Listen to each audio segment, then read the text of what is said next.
So yeah, so sensors tend to be concerned with utility, with literalism. Intuitors tend to be concerned with originality and metaphor.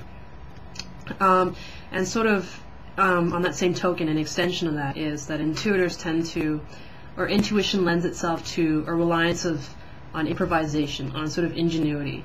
And again, like I said before, sort of the interlapping of functions, right? If you know anything about the Myers-Briggs, this kind of does interlap a lot with the P function, the perceivers, right? Who like to kind of, go and kind of decide, make their decisions on the go.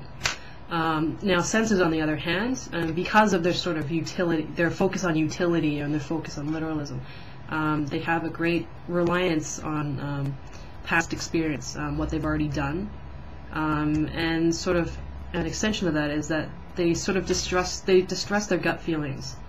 And if you see a sort of an SJ and an NP correlation, you're right. I mean, those two functions and the preference functions do sort of interlap a lot of the places. And lastly, for sensation and intuition, again, this is all kind of interrelated, but they're all definitely different points. Intuition lends itself to, this is definitely a con, an inability to feel motivated unless there's something new. And again, this is a huge P overlap, right? Because intuition is kind of synonymous with foresight, or strategy, I suppose you could say. If they can't, if they cannot in the foreseeable future see something that they can improve upon, that they can sort of improvise with, or devise, if they're they're creating something, or they're working on a project and they can't be creators, they can't take something that's already there and take a different spin on it. They may become sort of, I guess, discouraged. Sensors, on the other hand, have an ability to believe something without sensory proof. This may sound like a religious argument. Please don't get me started on that. Actually, feel free to get me started on that. Midterms are over. I have nothing to do. Flame away! Flame away. I live in a concrete building. Yeah. So, yeah, I hope that gives you kind of an idea between sensation and intuition. For this reason, a lot of the, I don't know if you guys play any computer games. Yeah, you probably do. I play a lot of stuff like StarCraft. StarCraft is definitely a very intuition game. Definitely the details are there. I mean, but it has a much heavier reliance on your ability to see several steps ahead of your opponent or formulate strategies than it does on seeing details. So just to end it off, I'm gonna go into some examples from popular media. I'm a huge fan of heroes, if you don't know. So the contrast that I'm going to bring up is Claude Rains and Peter Petrelli. Peter Petrelli is the main character. He's the empath. And Claude Rains is the invisible man that trains him in, I think, episode... You first meet him in Godsend, the episode. I'm not sure which one that is. 12, I think? Episode 12? Or 11. Now, Claude is a difficult one. I had him pegged as an INTP. I mean, there is debate on whether he could be an INTJ, and certainly I see where they're coming from. Claude is an INTJ.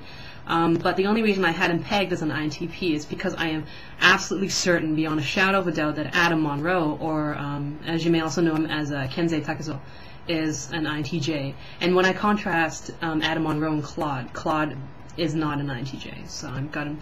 But that doesn't matter. The important thing is that Claude is an intuitor, and Peter had him pegged as an ESFP, so you got this kind of intuitor sensor thing going on. I mean, the thing about Peter Petrelli is that if you notice during the show, he really is sort of, he really focuses on what's around him, his complete plan or his course of action is completely dependent on what is going on in the moment, right? And that is by definition sensors.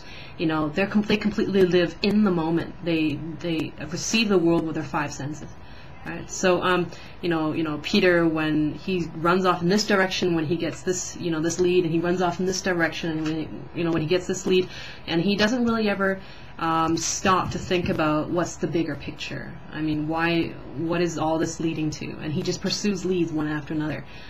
This is a con, but the pro of this would definitely, he would sort of catch leads that other characters would miss. Claude, as an intuitive, a very misanthropic, bitter intuitive, he's also my favorite character, but I won't get into that. He sort of, I mean, if you've watched further episodes, he was involved with the company, and he had to rely a lot on his ability to strategize, on his ability to, again, it's very much like StarCraft, predicting what your enemy is going to do and then formulating a strategy on that. So yeah, so just in summary, intuitors are people who see the big picture, foresight, strategy, right? And they live in the future. Sensors live in the moment they live in the moment in current reality with their 5 senses. Very down earth, very pragmatic, practical people. So yeah, that would be the sensation versus intuition. Again, I'm probably going to be posting a viewer question up maybe in about a week or so, because I've been getting quite a lot of them. So yeah, if you have any questions, feel free to YouTube message me or leave a comment. And yeah, feel free to flame. I love flames. They're always very funny. And if your flame is kind of poorly put together and your diction sucks, I may just read it out here and make fun of you. So yeah, peace out.